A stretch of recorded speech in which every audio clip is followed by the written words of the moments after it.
আজ থেকে প্রায় 250 থেকে 300 বছর আগে শ্রী গঙ্গাধর পালিত এই জমিদার বাড়িটি নির্মাণ করেছিলেন। এটা পালিতদের জমিদার বাড়ির দুর্গা মন্দির।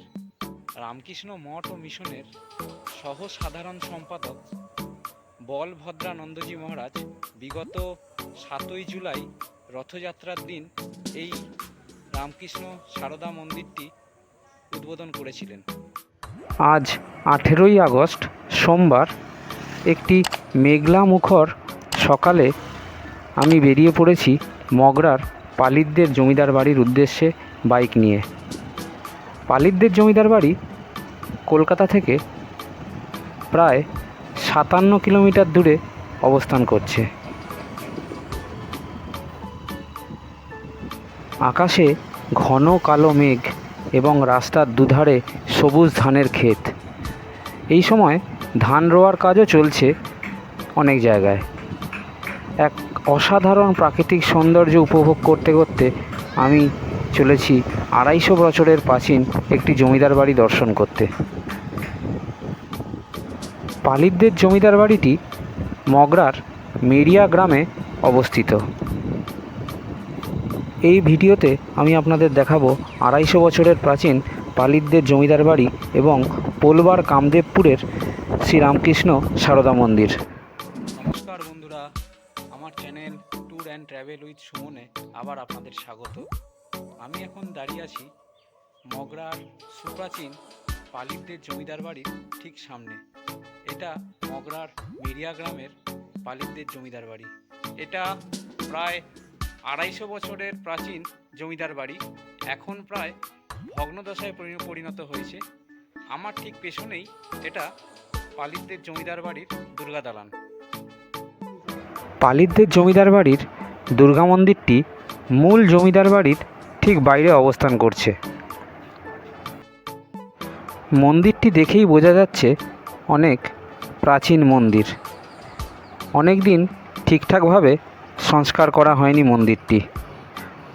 মন্দিরের অভ্যন্তরে প্রবেশ করে দেখলাম দেবী দুর্গার অষ্টধাতুর তৈরি মূর্তি।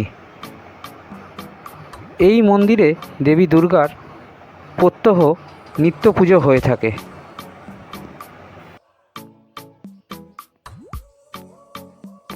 আজ থেকে প্রায় 250 থেকে 300 বছর আগে শ্রী গঙ্গাধর পালিত এই জমিদার বাড়িটি নির্মাণ করেছিলেন। বর্তমানে এই জমিদার বাড়িটি প্রায় ভগ্নদশায় পরিণত হয়েছে কালের প্রবাহে। মূল জমিদার বাড়িতে প্রবেশের পরেই আরেকটি দুর্গা দালান আমার চোখে পড়ল। এই দুর্গা দালানে মূল দুর্গাপুজোর 4 দিন এখানে মহা ধুমধামের সহিত দেবী দুর্গার আরাধনা হয়ে থাকে। জমিদার বাড়ির একাংশ খুবই ক্ষতিগ্রস্ত অবস্থায় আছে এই মুহূর্তে। যদিও জমিদার বাড়ির নিচের তলার কিছু অংশ সংস্কার করা হয়েছে। বর্তমানে এই জমিদার বাড়ির বেশিরভাগ সদস্যই বাইরে থাকে। দুর্গাপুজোর সময় তারা এখানে এসে একত্রিত হয়। এই জমিদার বাড়ির এক প্রবীণ বয়োজ্যেষ্ঠ বৃদ্ধার সাথে কথা বলে জানতে পারলাম যে প্রায় 7 পুরুষ আগে শ্রী গঙ্গাধর পালিত এই জমিদার বাড়িটি নির্মাণ করেছিলেন। মগরার মেরিয়া গ্রামের এক বর্ধিষ্ণু পরিবার ছিল এই পালিতরা।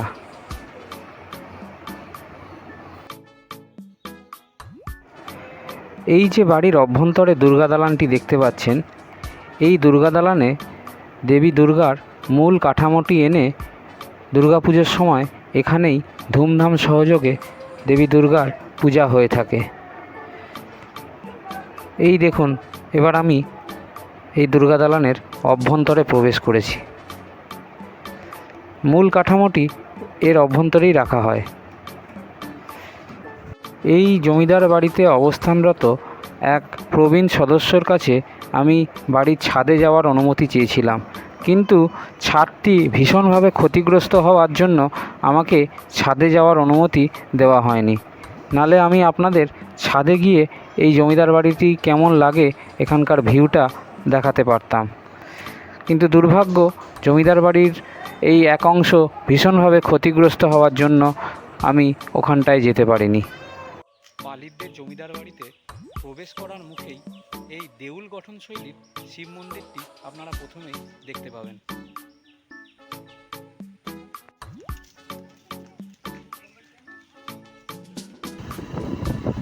মগরার পালিতদের জমিদার বাড়ি দর্শন করার পর আমি এখন চলেছি পোলবার কামদেবপুরে অবস্থিত নবনির্মিত শ্রীরামকৃষ্ণ সারদা মন্দিরের উদ্দেশ্যে।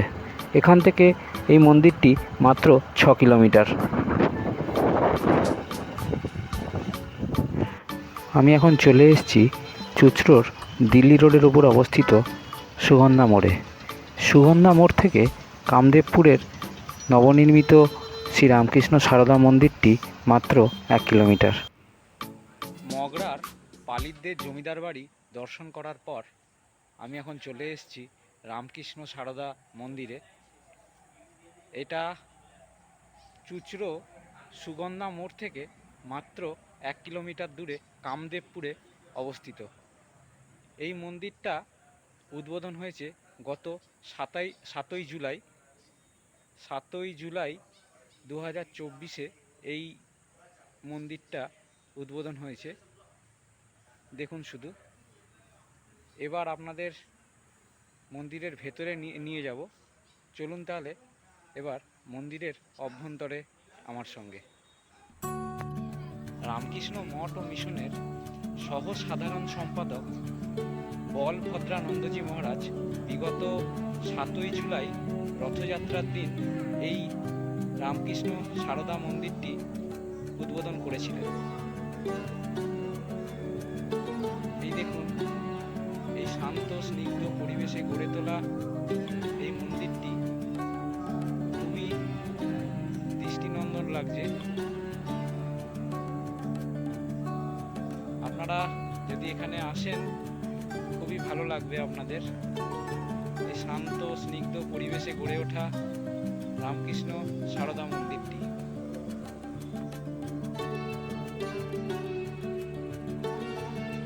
ভেতরে ঠিক পেছনেই দেখতে পাচ্ছেন ঠাকুরের ছবি এবং তার পাশেই মায়ের ছবি এবং স্বামীজির ছবি বিরাজমান আছে।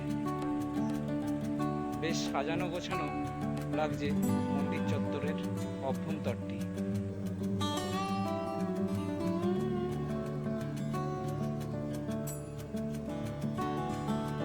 দর্শনার্থীদের জন্য এই মন্দির খোলা হয় সকাল 7:30টার সময় এবং বন্ধ হয় 12টার সময়, এবং বৈকালে আবার খোলা হয় 4টের সময় এবং বন্ধ হয় সন্ধে 7:30টার সময়।